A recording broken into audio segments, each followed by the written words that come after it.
윤고은의 EBS 북카페 초대석. 오늘은 리커넥트를 출간한 장재열 작가와 함께하고 계십니다.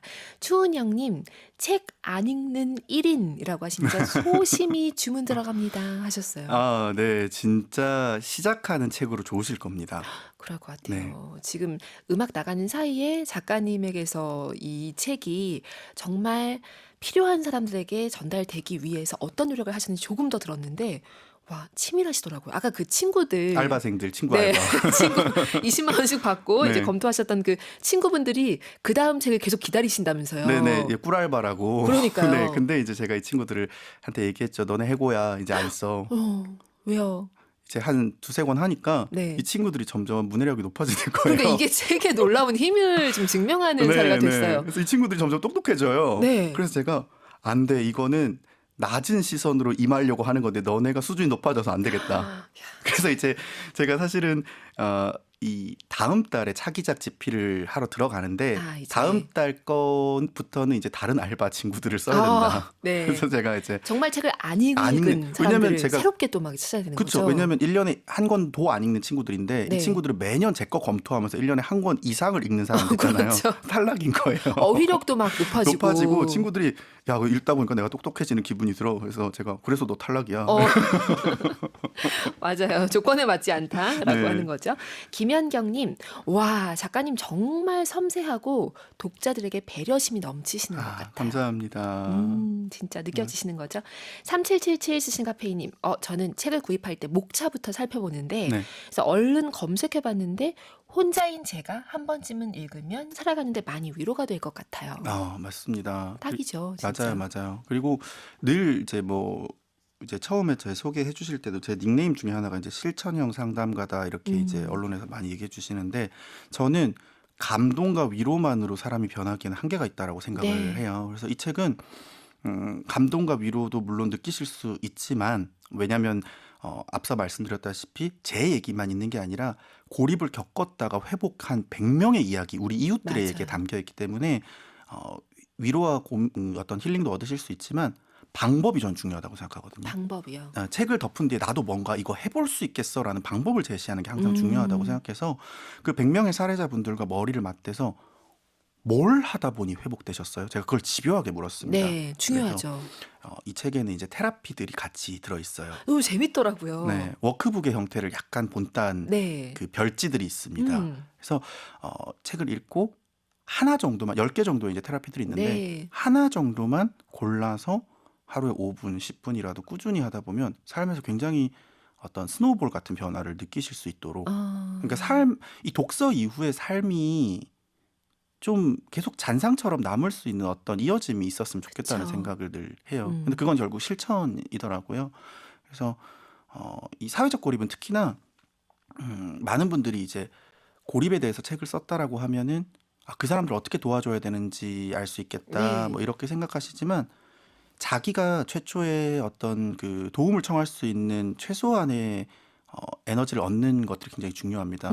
사회적 고립이 사실 이제 저는 고속도로에서 차가 퍼진 걸로 비유를 많이 하는데요. 고속도로에서 차가 퍼진 퍼진 거. 거. 네. 근데 만약에 누가 와서 날 구해주겠지 하고 히치하이킹만 하고 있으면 네. 만약 그날 밤에 차가 안 지나가면 우리 동사할 수도 있습니다. 그렇죠. 그런데 내가 최소한의 부싯돌로 뭐 이렇게 배터리 충전한다거나 해서 그냥 뭐 공중전화 박스까지만 가더라도 네. 제일 가까운 주유소까지만 가더라도 도움을 청할 수 있거든요. 그렇죠. 그래서 누구나 고립 상태에 놓이게 됐을 때는 일단 1번은 주변의 온정이 아니라 내가 나를 끌고 한 걸음 정도 걸을 수 있어야 됩니다. 그래서 그 한 걸음을 걸을 수 있게 최소한의 에너지 충전을 해주는 테라피들을 많이 실었어요. 네, 그 그거에 책 집중을 안에 했습니다. 맞아요. 그런 것들이 있어서 오늘 우리가 오시기 전에 단점이 장점이 되는 그 관점 변화도 한번 저희도 사연으로 맞아요. 시도해보고 했었거든요. 그게 혹시 이 책의 어떤 예고편으로 하신 건가요? 그럼요. 저 연결해서. 대기하면서 네.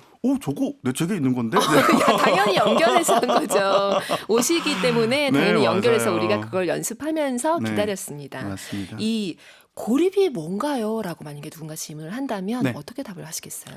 일단 이 고립 정확히는 사회적 고립인데요. 네. 사회적 고립은 집 밖에 나가지만 정서적으로 아무와도 연결되지 않은 상태. 어, 즉 회사도 가고 뭐 주부는 집안일 하고 학생은 학교 다니고 네. 자기 할 일을 하고 있어서 겉으로 멀쩡해 보이지만 안부를 묻는 사람이 한 명도 없는 상태를 말합니다. 음. 그러니까 난 지금 뭐 방에 틀어박혀 있는 게 아닌데라고 해서 네, 사회적 고립이 아니다라고 말할 수가 없는 거잖아요. 맞습니다. 그러니까 은둔과 고립은 연결되어 있는 인과관계가 있긴 해요. 고립이 네. 되게 심해져서 아무랑도 연락 안 하고 지내다 보면 방에 틀어박히게 되기도 해요. 근데 그쵸. 두 개가 같은 건 절대 아닙니다. 어.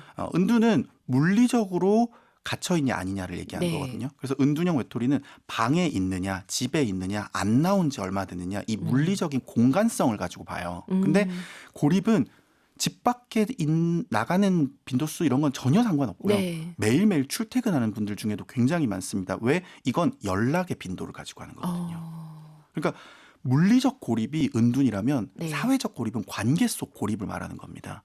그러니까 이게 지금 많은 사람들이 사회적 고립 상황인 것을 스스로도 맞습니다. 인지하지 못할 수도 있는 거잖아요. 그렇죠. 그러니까 저도 처음에는 방 안에 있는 그런 청년들 아니에요 이랬는데 그때 당시에 이제 이 책 제안해 주셨던 재단 직원이 네. 저한테 뭐라고 했냐면 작가님 혹시 그 나의 아저씨 보셨어요? 그래서 봤다. 음. 거기 아이유 씨 나오잖아요. 그래서 네 그랬더니 아이유 씨가 사회적 고립이에요 이러는 거예요. 근데 그 음. 아이유 씨가 이제 드라마 속에서 어떤 역할이냐면 뭐 부모도 없고 친구도 없고 네. 근데 이제 경제적으로 어려운 청년이라서 항상 그 드라마에 자주 나오는 장면이 굉장히 공허한 표정으로 텅 빈 얼굴로 이렇게 전철에 이렇게 흘러가는 게 엄청 많이 네. 나오거든요. 그러니까 그렇게 우리 옆에 있는 사람들, 우리 대중교통에서 버스나 전철 속에 있는 사람들이 사회적 그쵸. 고립 당사자고요. 생각해 보시면 방 안에 있는 사람이 300만 명이다. 네. 사실 사회 생산 활동이 안 일어납니다. 부산 인구만큼이에요. 근데 이 사회적 고립은 생산 활동을 하고 있기 때문에 네. 그렇기 때문에 우리가 더 문제라고 느끼지 못하는 거예요. 제가 이 작업을 하면서 저는 이제 그 음. 아직 늘 이제 궁금증이 많은 아직은 유스라서 청년이다 보니까 교수님들 많이 그냥 다짜고짜 찾아가거든요. 뭐 네. 사회학자 선생님들 뭐 아니면은 이제 인류학자 선생님들 가서 이거 뭐예요? 뭐 이렇게 물어봐요. 어. 이게 아직 청년이라서 할 수 있는 특권인 것 같은데 그렇죠. 질문할 수 네, 있는 뭐예요? 특권. 뭐예요? 막 이렇게 하는데 선생님한테 제가 왜 이게 본인들이 문제라고 인식을 못할까요? 제가 이렇게 음. 얘기했더니 이제 한 교수님이 이러더라고요. 한국 사회는 너무 빠르게 이 자본주의로 전환이 순식간에 일어나면서 네. 사람들이 먹고 사니즘에 너무 빠져 있다. 그쵸. 그래서 밥벌이를 하면 일단 정상이다라고 생각한다는 거예요. 그래서 많은 걸 놓치게 되는구나, 우리가. 맞습니다. 그쵸? 그래서 이 사회적 고립은 밥벌이는 하고 있지만 밥벌이 외에 그 어떤 것도 하고 있지 않은 사람. 특히 카카오톡이나 전화로 너 어떻게 지내라고 묻지도 물어보는 사람도 없는 상태가 한 달, 두 달 이상 계속된 사람들을 말하는 겁니다. 네. 그러니까 이 책에 보면 이제 작가님의 이런 그 작업을 하기로 마음 먹고 나서 네. 의외의 연락을 받고 깜짝 놀라시는 경험들도 써두셨잖아요. 여기 이제 아. 책에 보면 이제 민경이라는 이름의 친구. 네네네네. 그러니까 민경이가 왜? 맞아요, 내가 너무 맞아요. 요리사는 퇴근 후에 요리 안 해. 이런 말 많이 해서 나에게 얘기를 안 했나 싶을 네, 정도로 맞습니다. 민경이의 사례 같은 경우도 보면 누가 봐도 민경이가 지금 사회적 고립을 겪었다라고 생각하기가 좀 쉽지 않은 그런 조건들이었던 것 같은데 보시니까 맞습니다. 달랐잖아요. 맞습니다. 그러니까 사회적 고립은 은둔과 약간 다른 점이 뭐냐면 은둔은 사실 굉장히 뭐 가족 관계 안에서 트라우마가 있었거나 되게 큰 상처가 네. 있었거나 좀 조금은 특수하게 돌봐야 되는 집단인 경우가 많긴 해요, 사실. 근데 고립은 제가 이 100명의 사례자 중에 처음에 책의 첫 사례자를 누굴 쓸까 네. 엄청 고민했거든요, 편집부랑. 네. 근데 말씀하신 민경이, 제 친구 민경이가 어. 1번으로 나왔는데 이 친구는 대학 동기인데요. 서울대 졸업한 그리고 이제 LG라는 대기업을 다니고 네. 팀장까지 올라가고 남편은 외국계 대기업을 다니고 부부 합산 소득이 2억 원이 넘고 학교 다닐 땐 학생회장 동아리 회장하고 너무 외향적이고 네. 소위 엄친딸이에요. 그쵸. 그러니까 그리고 우리가 핵 인싸 이렇게 핵 말할 수도 인싸. 있을 네. 스타일. 그러니까 우리가 고립 이러면 이제 내향적인 사람 또는 조금 뭐 낯을 가리는 사람들이 잘 오나 그렇지 않다라는 반례를 위해서 이 민경이라는 친구가 제일 먼저 등장했는데 그렇더라고요. 성격이 너무 좋아요. 이 친구 얼마나 밝으냐면 맨날 제 북토크 하면 따라온대요. 오빠 출연자는 출연 못하냐? 그래서 왜? 이랬더니 나 금색 드레스 산 거 있는데 입고 가려고. 뭐 이럴 정도로 굉장히 네. 외향적인 친구인데 이런 친구한테도 고립이 오더라는 거죠. 그러니까요. 네, 이유가 뭐였냐면 남편이 이제 어느 날 얘기를 합니다. 여보 진짜 미안한데 나 인도 주재원 발령이 났어. 가 이랬다가 생각해 보니까 애가 1살이에요. 네. 그때 당시 애기가 도저히 이제 기러기 부부로 키울 수가 없어서 이 민경이 고민하다가 근데 남편이 나보다 나이도 훨씬 많고 연봉도 훨씬 높으니 내가 이건 포기하는 게 맞다. 이러고 이제 회사를 퇴사하고 인도로 따라간 거죠. 네. 육아에 전념하려고. 네.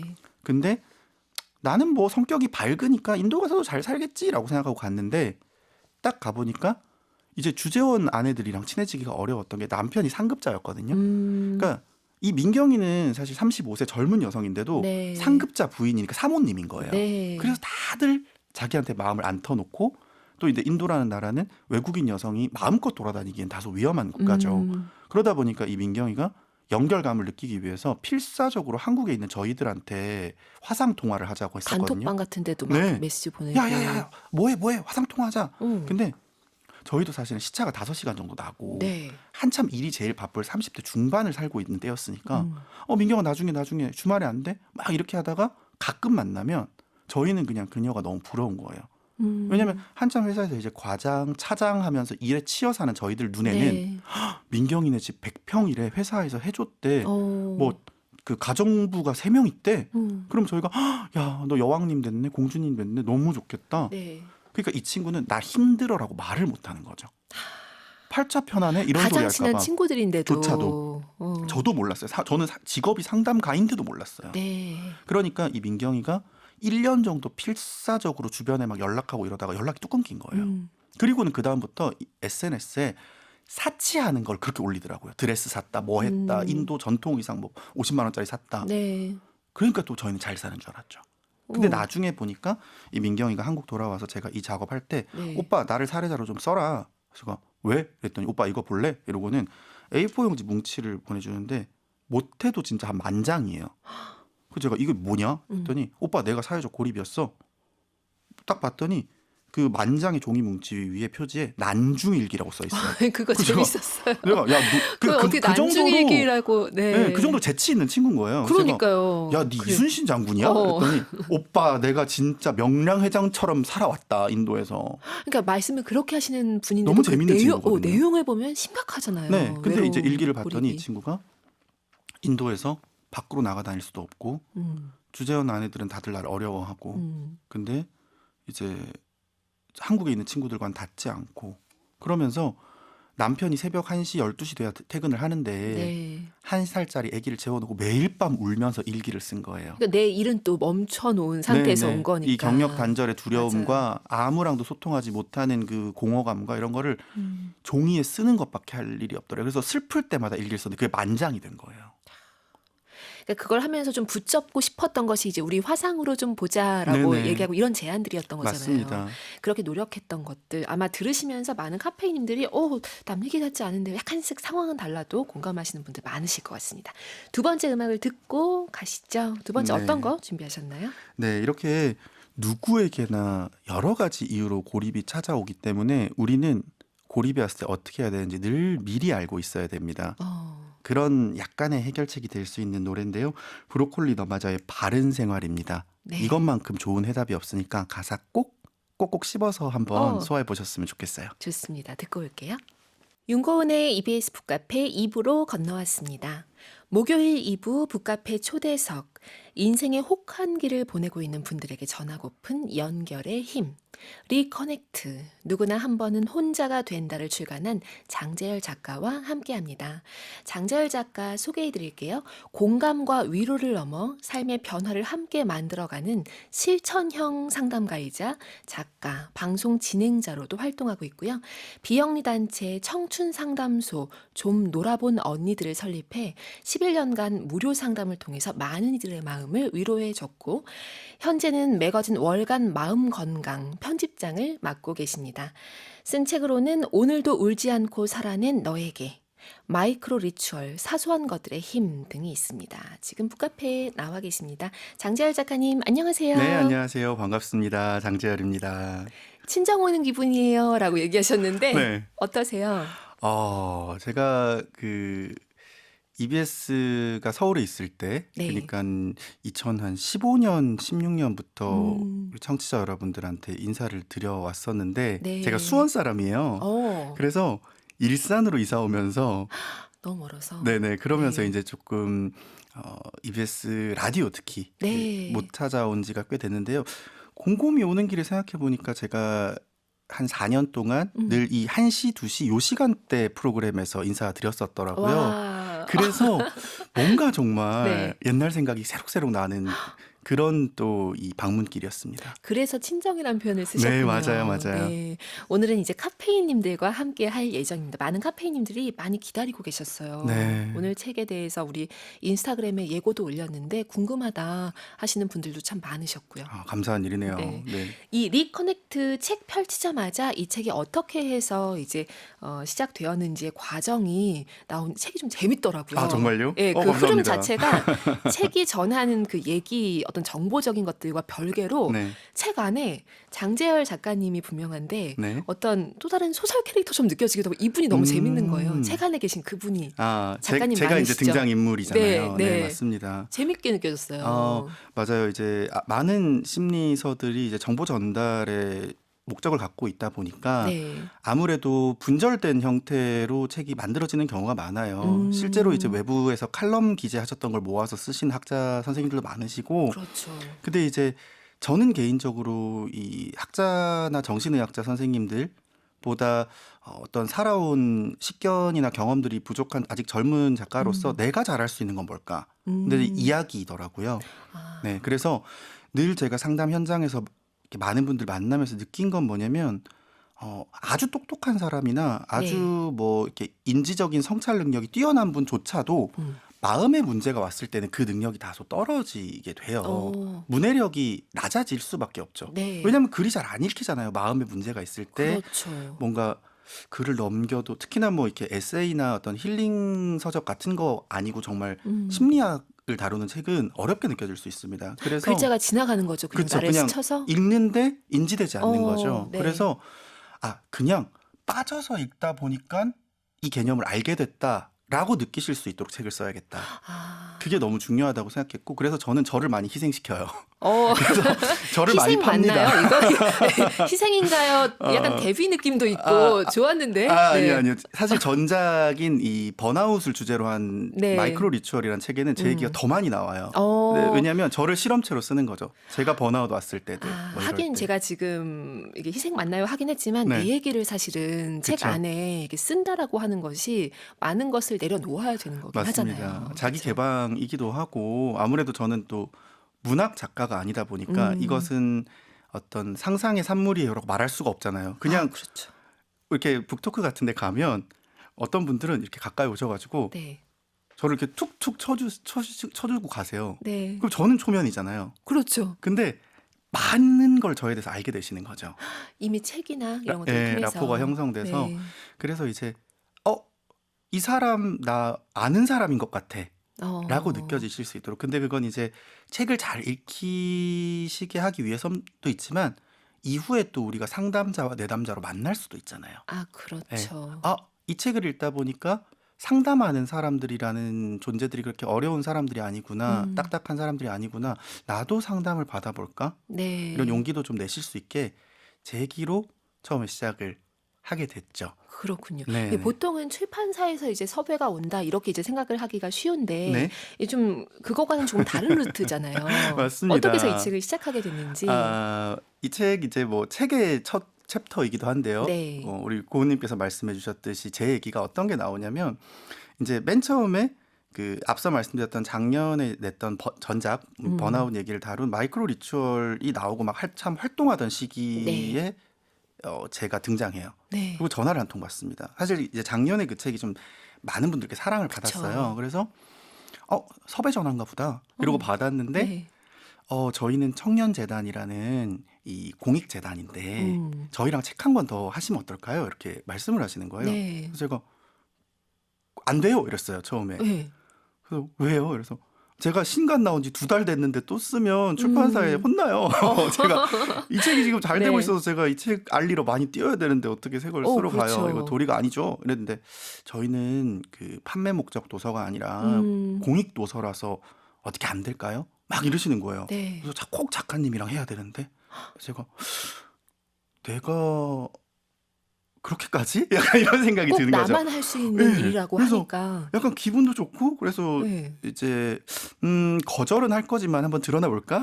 이런 음. 마음으로 이제 음. 찾아뵀습니다. 그래서 네. 아니 제가 뭐 한강 작가님도 아니고 왜 이렇게까지 필사적으로 저를 섭외하세요? 내가 그랬거든요. 네. 저는 좀 네. 직설적인 네. 성격이라 그랬더니 막 웃으시면서 저희가 사람들을 많이 상담해 본 사람이면서 플러스 알파 음. 작가로서 쌓아온 경험도 있으신 하이브리드 작가님을 찾고 있다. 그래서 왜요? 그랬더니 저희가 다룰 주제가 좀 그런 주제거든요. 네. 제가 뭔데요? 그랬더니 작가님은 사회적 고립이 뭔지 아시죠?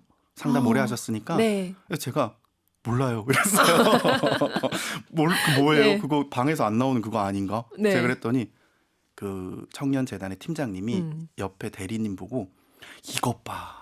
작가님조차 모르시잖아. 이거 인식 개선해야 된다니까?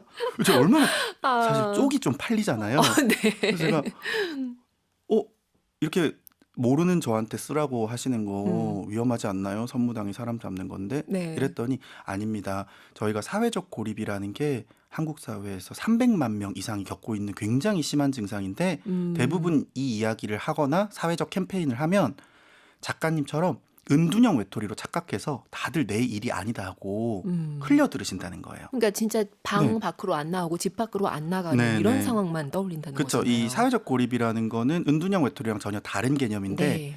이거에 대해서 충분히 우리 사회가 인식하지 못해서 자꾸 은둔형 외톨이로 생각하고 나는 회사 잘 다니는데? 네. 난 학교 잘 다니는데? 나랑 관계없네? 이렇게 하고 많은 시민들이 지나쳐 버리신다는 거죠. 네. 그래서 일단 사회적 고립이 뭔지를 알리는 책을 좀 써야 하는데 전제 조건이 100명의 고립 경험자를 만나서 상담하고 그걸 가지고 글을 쓰는 거라서 상담가 겸 작가인 장재열 작가님 필요했다. 설득이 되네요. 그래서 제가 그래도. 그 말을 듣고 이제 그렇구나. 10년 넘게 상담을 해온 나도 이게 무슨 단어인지 정확히 몰랐다라고 하면은 이 보편 시민분들은 더 모르시겠다. 그렇죠. 네, 그리고 이제 이 책을 만든 수익금은 또 기부를 하는 형태가 되고 이렇게 이제 설명을 다 듣고 제가 출판사 이 전작 출판사에 좀 그 용인을 받고 이 작업은 꼭 한번 제가 공익 활동가 출신의 작가로서 네. 꼭 한번 해봐야겠다. 네. 도전하게 됐죠. 야, 지금 이렇게만 얘기 들으셔도 이 책이 어떤 이야기로 또 흘러갈지 너무너무 궁금해 하실 것 같습니다. 카페인님들. 오수미 님이 반갑습니다. 딱 제게 와닿는 글일 것 같아서 귀 쫑긋합니다. 마음 잡기 힘들면 책이 뭐야? 이런 마음 공감합니다. 하셨어요. 책이 맞아요. 그냥 나를 치고 지나가는 거죠. 그렇죠. 타인처럼. 그냥 읽었다. 그런데 남지 않았다. 맞아요. 그래서 뭐 이거는 여담인데 사실 북카페에서 처음 네. 얘기하는 거기도 한데요. 저는 가독성을 굉장히 중요시하는 작가여가지고 그 제 책을 읽으시는 분들이 겪으시는 두 가지 증상이 있어요. 뭐냐면 한 개가 네. 끊어서 읽으려고 집었다가 한 큐에 다 읽는다. 알 것 네, 같아요. 그래서 한 2시간 이내로 되게 빨리 책장 페이지가 넘어가는 게 있고 끊지 못하는 것 맞아요. 같아요. 쭉 가요. 그리고 네. 두 번째가 이제 저를 한 번이라도 이렇게 만나고 나면 우리 카페인 여러분들은 목소리를 들으셨잖아요. 네. 책을 딱 펴면 제 목소리가 들려요. 음성 지원이? 자동으로 이게 오디오북이 돼버려서 네. 이게 원치 않는데도 들린다. 근데 그 이유가 뭐냐면 저는 무조건 쉬워야 된다, 책은. 특히 심리서는 마음이 힘들어질 때 읽는 책은 무조건 쉬워야 된다. 이지 리딩을 지향하거든요. 네. 그래서 무조건 보이스 레코딩으로 먼저 책을 씁니다. 네, 상담할 때 그 톤 그대로 말을 하고요. 그걸 텍스트로 옮기고 그리고 책을 집필할 때 아무런 스케줄을 잡지 않고 네. 한 톤에 다 써요. 네, 그래서 그냥 그러면 오늘부터 책 쓸 거야 하면 책 끝날 때까지 그 네. 수능 출제위원처럼 방에서 안 나오거든요. 나를 고립시키는 거니 좀 네, 다른 네, 긍정적 네, 네. 자발적 자발적 고립인가요? 고립을 하는 이것은? 거죠. 그래서 내가 한 호흡에 쓰면 독자들도 한 호흡에 읽으실 수 있지 않을까라는 마음으로 쓰고 그리고 맨 마지막 이게 이제 비기인데요. 비기. 네, 제 친구들 이렇게 중에 다 공개하셔도 돼요? 괜찮아요. 네. 괜찮아요. 그래서 네. 제가 돈을 못 버나 봐요. 공익활동가라서. 비기 나갑니다. 제 친구들 네. 중에 이게 작가를 지망하시는 분들도 이 방법 쓰셔도 좋아요. 네, 친구들 중에 솔깃한데? 근데 이거 선배 작가님 앞에서 말하는 아니 선물 아니요. 아닙니다. 하고. 지금 빨리 얘기하세요. 왜 자꾸 제 지금 친구들 뜸을 중에 들이시지? 친구들 중에 책을 1년에 한 권도 안 읽는 친구들 5명을 네. 선발합니다. 저는. 그리고는 5명을. 초고 이제 HWP 파일을 보내요. 얘들아. 그리고 20만 원씩 그냥 제가 무조건 송금을 해요. 묻지도 오. 따지도 않고. 그럼 친구들이 야 이거 웬 돈이냐? 근데 네. 진짜 책을 평소에 안 읽는 친구들 뭐 일용직을 하거나 이렇게 몸 쓰는 일 많이 하는 친구들 책 피곤해서 음. 많이 못 읽거든요. 그래서 네. 야 그래도 읽어봐. 20만 원 줄게. 왜 주는데? 이러면은 음. 읽고 이해가 안 되는 단어나 문장은 전부 다 빨간 줄 쳐서 나한테 보내요. 아. 그래서 책을 거의 읽지 않는 사람들 기준에서 이해 안 되는 문장은 모두 다 바꿉니다. 그럼 좀 우리가 일치되는 것들이 있나요? 5 엄청 분의 많아요. 친구면? 엄청 많아요. 어. 예를 들면 우리가 일반적으로 쓰는 뭐 범용적 이런 단어 이 친구들은 아. 모르는 경우가 많거든요. 야 음. 범용적 뭐야? 그걸 바꾸고요. 네. 그다음에 이제 뭐 예를 들면은 가치관의 확립 이런 것도 이게 아. 약간 무슨 말인지 애매한데? 막 이렇게 얘기하거든요. 네. 그럼 조금 더 편하게 조금 더 풀어 쓰고 아. 흘려 쓰고 네. 그런 과정들을 한 4번 정도 거칩니다. 4번이나. 네네. 그렇게 해서 저는 초고를 쓰는 데는 한 달 정도 걸리는데요. 네. 퇴고를 하는데 한 6개월 정도 걸려요. 이 책도 그럼 그런 과정을 네네. 거쳐서 초고는 지난 8월부터 9월까지 한 달 동안 약 27일 동안 이 책을 원고를 썼고요. 네. 퇴고가 이제 올해 1월 마지막까지 계속 했습니다. 엄청난 노력을 하셨네요. 술술 읽히기 위해서 저는 술술 쓰면 안 그러니까요. 되더라고요. 그러니까요. 맞아요. 지금 얘기하시는 게 너무나 이해가 잘 가는 게 왜냐면 책을 읽으면 아까 그 공익재단에서 우리와 함께 하시죠. 제안 네. 받고 오케이 하기까지 그 과정이 쭉 재미나게 이어지다가 내가 그런 결정을 한 데에는 나와 또 20대 때 만났던 A의 그 영향이 맞아요. 있다라고 하고서 딱 그 챕터가 끝나요. 그러니까 어. 이거 끊을 수가 없이 아니 이게 뭐야? 맞아요. 뒤를 또 따라서 읽을 수밖에 아, 없고 이런 네. 것들이 굉장히 만약에 이야기로만 봐도 스토리텔링의 힘이 엄청나다고 생각이 들었고 그리고 작가님의 이런 술술 읽히게 하기 위한 사람들 마음에 스며들기 위한 노력이 이렇게 다 티가 나는구나 맞아요, 라는 생각을 맞아요. 했어요. 쭉 줄글로 쓰고 챕터 끊는 부분을 이제 네. 저는 챕터로 안 쓰고 음, 쭉 써요. 그쵸. 네, 그 다음에 왜냐면 뭐 우리 이제 카페인 여러분들 읽어보시면 느끼실 수 있지만 처음부터 끝까지 그냥 이야기로 쭉 가거든요. 260페이지가. 맞아요. 다 쓴 다음에 제가 마인드 컨트롤해요. 나는 김순옥 작가다. 어. 드라마 작가다. 어디서 끊지? 이거를. 절단 신공을 네, 그래서 발휘하는 이제 거예요. 우리 네. 이고님께서 정확히 말씀해 주셨지만 제가 그래서 결심을 하게 됐지만 결정타는 음, 29살 때 12년 전 사귄 네. 옛 애인 A와의 재회였어요. 이러고 딱 끊어버리거든요. 그러면 A가 누구지? 맞아요. 12년 전 애인? 막 이러면서 이제 궁금해져요. 네, 그러니까 이런 모든 노력들, 계획들이 이 책에 있습니다. 술술 네. 아마 읽히실 거예요. 박주영님, 작가님 반가워요. 제 아이와 제가 꼭 읽어야 하는 책이네요. 하셨습니다. 아이와 함께 읽어도 좋겠죠. 좋습니다. 네. 네. 김태윤님, 작가님 인상이 너무 좋으세요. 반갑습니다. 감사합니다. 네. 방영수님, 작가님 눈이 반짝반짝거리시는 것 같아요. 카메라가 근데 어디 있어요? 이거 제 저기. 눈이 보이. 예, 지금 두리번거리 다 보이는 라디오 인지하고 있었잖아요. 아니 근데 카메라가 제 쪽에 없어서 정면은 안 보이겠거니 하고 네, 있었거든요. 네, 지금 다 보여요. 어머나 세상에. 눈빛도 보입니다. 자, 민수현님, 급 보이는 라디오로 전환했어요. 하셨어요. 반갑습니다. 네, 이 느낌 그대로 우리 네. 음악을 듣고 가도록 하겠습니다. 첫 번째 골라오신 곡이 무엇인가요? 네, 제가 첫 번째 골라온 곡은요. 레원이 부른 동굴이라는 곡인데요. 사회적 고립이 뭔지 아직 설명을 안 드렸잖아요. 예고편으로 이 곡 준비했습니다. 좋습니다. 듣고 나시면 은둔형 외톨이랑 다르게 이게 뭐겠거니 약간은 유추가 되실 거예요. 네, 듣고 올게요.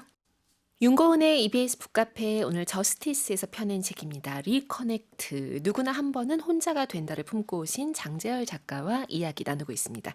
북카페 에디션은 작가님이 아직 결정 못 하셨어요. 그렇죠? 네, 맞아요. 왜냐하면 한 권 한 권 한 권을 다 다른 그림을 그려주고 싶으시대요. 네, 맞아요. 지금. 제가 이제 그 또 한 가지 고집이 뭐냐면 그 사인회 하잖아요. 네. 그 독자분들께 사인 드릴 때 전부 다 다르게 편지를 써드려요. 아, 그래서 사인할 때 이제 저는 이제 뭐 직업이 그거니까 요즘 고민이 뭐세요? 뭐 예를 들면 성함이 어떻게 되세요? 윤고은이요. 이러면 윤고은 씨는 요새 뭐 고민이 있으세요? 뭐 마음속에 이러면은 뭐 저는 취준생인데요. 이러면 딱 네. 느낌 오잖아요. 그렇죠. 상담을 10년 했으니까. 그래서 이제 길을 찾고 있는 당신에게 이 책이 어떤 역할을 했으면 좋겠다. 네. 그리고 뭐 이제 저는 주부요. 이러면 역할 속에서 이렇게 나를 잃어버리는 시간이 많으시다면 엄마 나 아내 나 이런 거 말고 사람 나로 이 책은 읽으셨으면 좋겠어요. 뭐 이런 식으로 쭉 다 따르게 써드리거든요. 그러면 네. 오늘은 카페인님들 지금부터 오늘 방송 끝나기 전까지 이 책 받고 싶으신 분들, 선물 네. 받고 싶으신 분들 사연으로 뭐 샵 아. 1045 50원 보는 유료 문자도 있고 반디 앱으로 네. 전 이런 고민이 있어요. 음. 괄호해서 같이 보내주시면 선정된 세 분께 그 사연에 맞는 것을 또 만들어 주시면 되잖아요. 아, 그거 찐 에디션이죠. 그쵸. 네. 찐 에디션은 오늘 그렇게 하겠습니다. 하도록 하겠습니다. 네. 기다릴게요. 고민과 함께 보내주세요. 이용성님, 저도 정말 힘들 때 바른 생활 이 음악 들으면서 일상을 붙잡으려고 무던히 애썼어요. 밥 잘 먹고 물 마시고 산책하고 잠 잘 자려고요. 맞습니다. 이 지금 나열하신 것들이 큰 도움이 되죠. 엄청나게 도움이 되고요. 그러니까 우리가 고립 상태에 빠졌을 때 대단히 엄청난 테라피나 뭐 도움을 받아야 된다고 생각을 하시지만 그렇지 않고요. 이 고립 상태에 빠졌을 때 제일 대표적인 증상이 뭐냐면 네. 집이 쓰레기장이 돼요. 쓰레기 치울 힘조차 의지조차 없어지는 없어지기도 거죠. 하고요.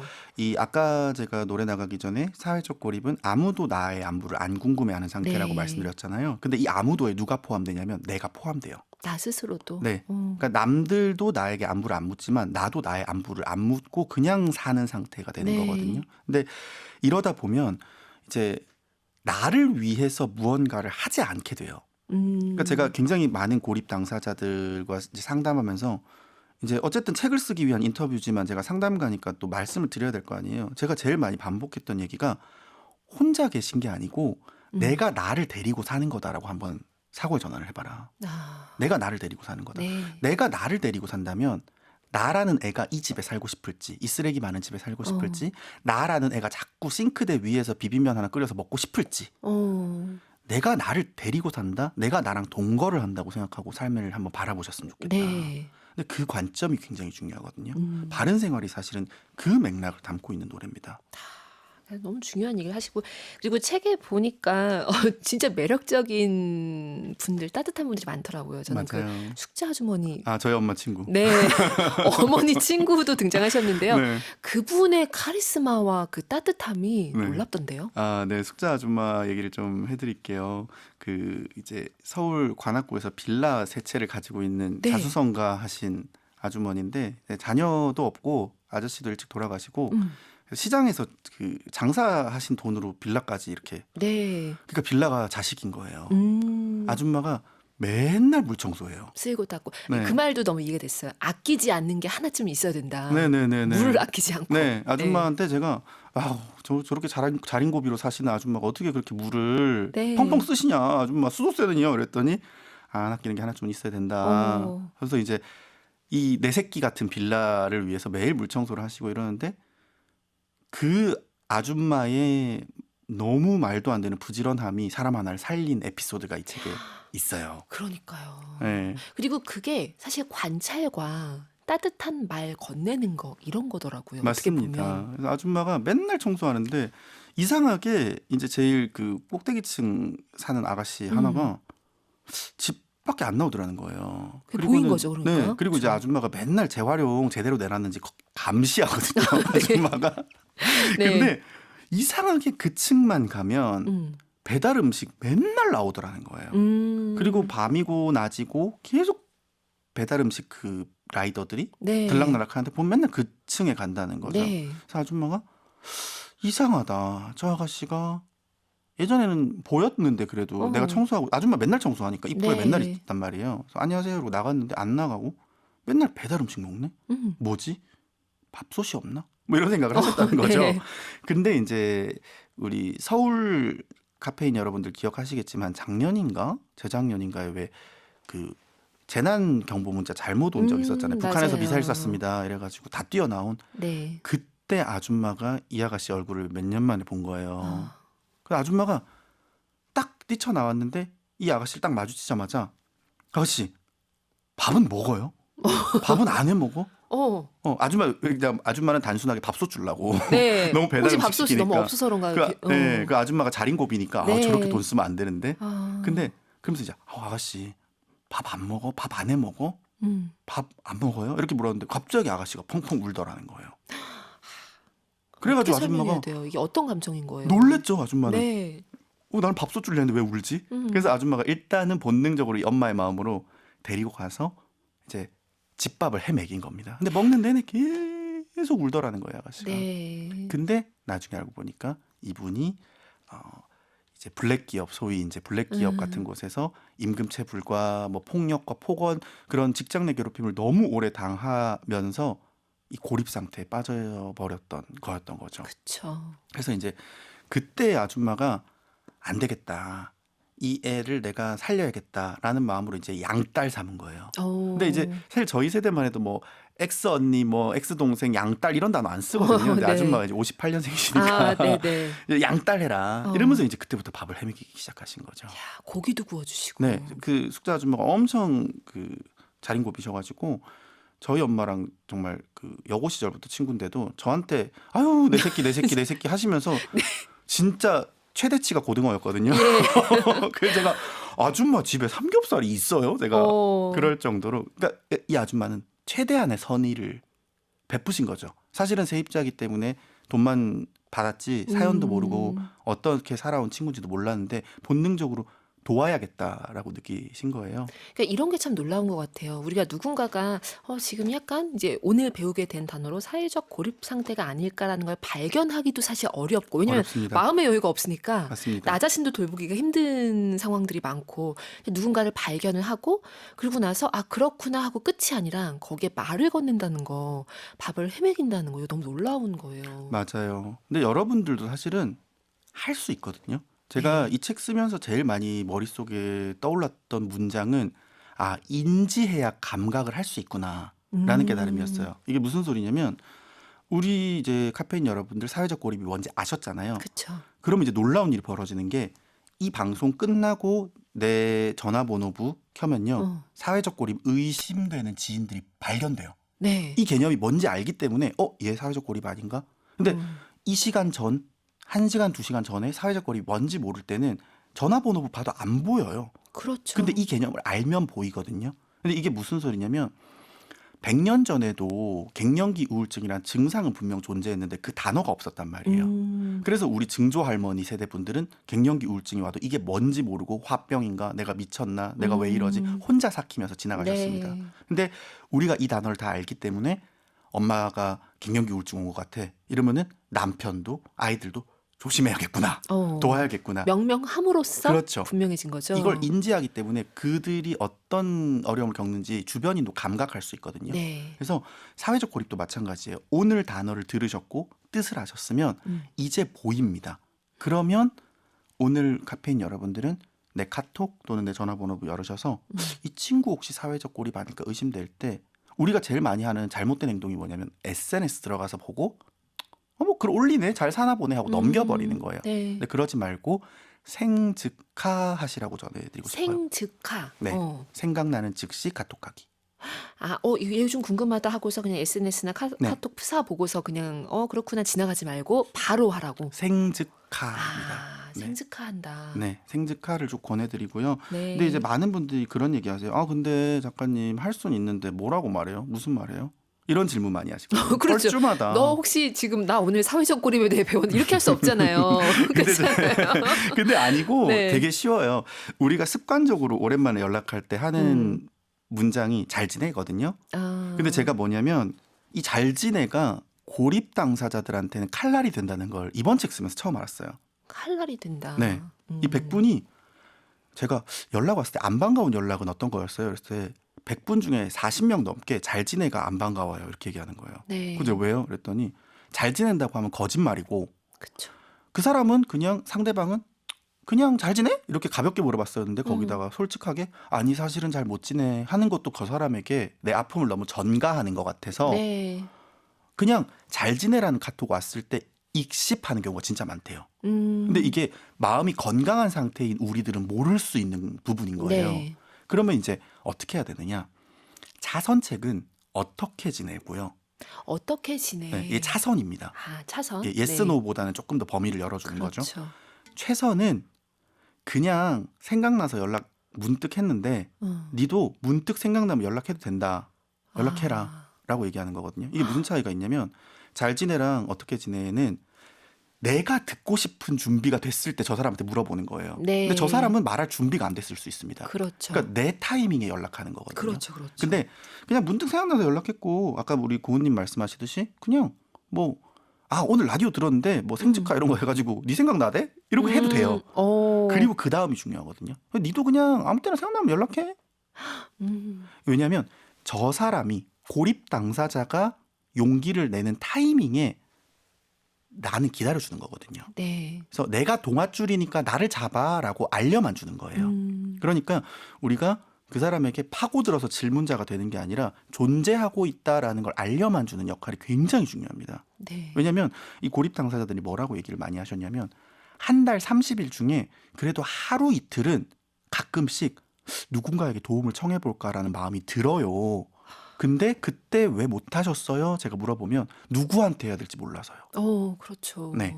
왜냐하면 도움을 청하려고 보면 우리가 누구한테 청하지? 제일 친한 사람 떠올려요. 근데 제가 늘 말씀드리는 게 친분과 이 치유자로서의 능력은 별개입니다. 네. 제일 친한 사람이 오히려 상처가 되기도 하고요. 친하기 때문에 너를 돕고 싶어라고 하면서 간섭이나 평가를 하는 경우도 많아요. 네. 그래서 의외로 치유는요. 대면대면한 사람에게서 일어났다라고 말하는 사례자가 진짜 많았어요.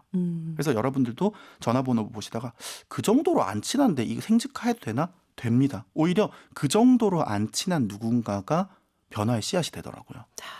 그러니까 내 주변에 누군가에게 말을 건넬 때는 이렇게 하라라고 좀 얘기를 하셨고 네. 아까 살짝 또 얘기가 나왔었지만 네. 내가 지금 약간 그런 사회적 고립의 상태인 것 같은데라고 느껴질 때는 네네. 그때 정말 소소하게 할 수 있는 일들을 책에 많이 지금 적어주셨잖아요. 맞습니다. 그 중에 하나가 쓰레기 치우는 바로바로 거였어요. 비우기도 있었어요. 네, 네. 쓰레기 치우는 거 너무 중요하고요. 네. 또 한 가지 저는 이 책에 없는 거 하나 소개시켜 드릴까 봐요. 좋아요. 네. 이불 정리 정말 중요합니다. 이불 정리. 네. 이불 정리. 이거 진짜 사소하죠. 간과할 수 있는데. 1분 안 그쵸? 걸려요. 근데 그렇죠.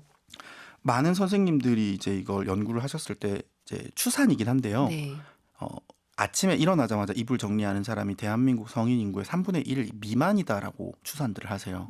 3분의 2 정도는 우리 카페인 여러분들도 뭐 이제 집에 계시는 분들 빼고 네. 뭐 지금 밖에 계서 들으시는 분들 내 방에 이불 떠올려 보면 사랑의 트위스트 모습으로 네, 막 샹하이 무슨 하고 있을 수 반죽처럼? 있어요. 네. 네, 근데 이게 왜 중요하냐면 이제 그 심리학자 선생님들이 신발 그 현관 신발 정리 있죠. 그거랑 이불 정리 되게 많이 얘기하시는데 우리가 귀가했을 때 네. 대문을 열고 제일 먼저 보는 게 이 현관 신발이고요. 그렇죠. 방문 열고 제일 먼저 보는 게 이불입니다. 근데 우리가 밖에서 굉장히 힘든 하루를 보내고 돌아왔을 때 신발 정리가 안 돼 있고 이불 정리가 안 돼 있고 뭐 플러스 알파로 재활용 안 버리고 음스 안 버렸으면 오롯이 회복하지 못해요. 사실 그거 우리 안 하거든요. 네. 결국 안 하고 넷플릭스 켜요. 근데 머릿속에 해야 되는데 이런 마음이 10% 남은 채로 네. 휴식을 합니다. 온전히 휴식하지 못하거든요. 근데 이불 정리는 저는 뭐라고 표현을 하고 싶냐면 아침에 조금 덜 지쳐 있는 내가 저녁에 완전 지친 나를 위해서 미리 환대해 놓는 행위라고 생각해요. 그래서 저녁에 딱 들어왔을 때 신발 가지런하고 이불 깨끗하게 호텔처럼 펴져 있으면 그것만으로도 내가 나를 환대하고 대접하는 행위가 될 수 있거든요. 내가 나를 데리고 사는 거니까 맞습니다. 말씀하신 것처럼. 그래서 이런 것들, 그러니까 내가 나에게 뭘 해줄까라고 했을 때 우리는 한국 사회는 굉장히 몰아쉬는 사회거든요. 네. 다낭 가야지, 베트남 가야지, 네. 뭐 이렇게 뭐 월차 내고 어디 가야지. 근데 사실은 몰아쉬는 행위들은 삶에서 회복감을 주기에는 굉장히 드문 이벤트고요. 이게 이벤트. 저희 이제 상담하는 사람들은 조건부 회복이라고도 표현하는데요. 네. 돈이나 시간이란 조건이 맞을 때만 쓸 수 있는 회복 카드만을 갖고 있는 사람은 돈이 없을 때 시간이 없을 땐 자기 자신을 돌볼 수 있는 방법이 하나도 없는 네. 사람이란 뜻이 돼요. 그래서 상시적인 회복으로 우리가 바뀔 때 이불 정리 같은 거, 일기 하나 쓰기, 뭐 아까 우리 카페인 여러분들 저 오기 전에 하셨던 나의 단점을 장점으로 바꾸는 쓰기, 이런 매일매일 돈도 안 들고 시간도 많이 걸리지 않는 이런 상시적 회복들을 한두 개만 가지고 있어도 이게 우산이 됩니다. 무슨 소리냐면 우리 삶에서 뭐 우울이나 불안 같은 게 저는 우산을 써야 되는 비나 우박이라고 생각하거든요. 네. 뭐 조현병이나 우울증 공황장애는 지진이나 해일이라고 생각하고요. 그거는 대피하거나 도움 받아야 돼요. 네. 의사의 도움 받아야 됩니다. 근데 우박이나 뭐 폭우 온다고 우리가 대피하진 않잖아요. 그쵸. 그건 우산 하나만 있어도 막 짚고 우리가 그렇죠. 계속 걸어갈 수 있거든요. 그러니까 이 상시적 회복법을 두세 개만 알고 있어도 우산인 거예요. 옆구리에 우산 끼고 걷는 겁니다. 와, 오늘 우산 장수 같으세요. 정말 우리에게 이렇게 우산을 보유할 수 있어라고 얘기해 주시잖아요. 너무 그리고 좋은데요. 우산은 가벼워야 돼요. 그러니까 우리가 나를 위해서 이 이제 라디오 듣고 해봐야지. 근데 20분 이상 되는 거 선택하지 마세요. 매일 못 합니다. 아, 장우산은요 매일 못 들고 다녀요. 네. 5단 우산 300g 이하짜리. 네. 그러니까 내가 나를 어. 돌보는 것도요. 큰맘 먹지 마시고 하루에 1분, 2분, 3분 이내로 할 수 있는 거 하나만 골라서 스노우볼 굴리듯이 매일매일 하시는 거예요. 와, 너무 좋은 조언들 이렇게 오늘 나눠주셨습니다. 이 책에 보면 서로 서로에게 내어준 이야기의 조각들이 마치 포틀럭 파티 같은 시간이었을 거다. 이 문장에서 저 네, 너무 와닿아서 밑줄 맞습니다. 그었거든요. 아마 오늘 이 시간도 우리에게 그렇게 기억되지 않을까 싶습니다. 이제 보내드릴 때가 됐어요. 네. 네, 오늘 끝곡은 어떤 거 준비하셨나요? 네. 정말 여러분들께 그리고 여러분이 생직하 하시게 될 누군가에게 꼭 전해주셨으면 하는 노래입니다. 네. 옥상 달빛의 그대로도 아름다운 너에게 준비해왔습니다. 네, 이 곡을 이따 띄워드릴 거고요. 북카페 에디션 선물 받으실 분들 세 분입니다. 휴대전화 뒷번호 0919 쓰시는 카페인님, 그리고 지금 박수 치시는 거예요. 축하합니다. 네, 그리고 2570 쓰시는 카페인님, 그리고 스텔라님, 이렇게 세 분 북카페 홈페이지 선물방에 보시면 명단 있으니까 그 아래다가 주소, 연락처 꼭 남겨주시고요. 이렇게 사연과 함께 보내주셨으니까 잠시 후에 또 장재열 작가님 거기다가 메시지와 그림 남겨주실 예정입니다. 북카페에서 만나 뵙게 돼서 너무 좋았습니다. 너무 재미있었죠? 그럼요. 재미도 있었고 의미도 있었고 네. 너무 좋습니다. 또 이제 다음 작업하시는 거 응원하고요. 네. 네, 다음에 또 북카페 나와주시길 기다리고 있겠습니다. 네, 카페인 여러분들 또 뵙기를 고대하면서 저는 현장으로 가서 또 열심히 경청하고 또 집필하겠습니다. 네. 감사합니다. 감사합니다. 카페인님들 오늘도 고운 하루 만드세요.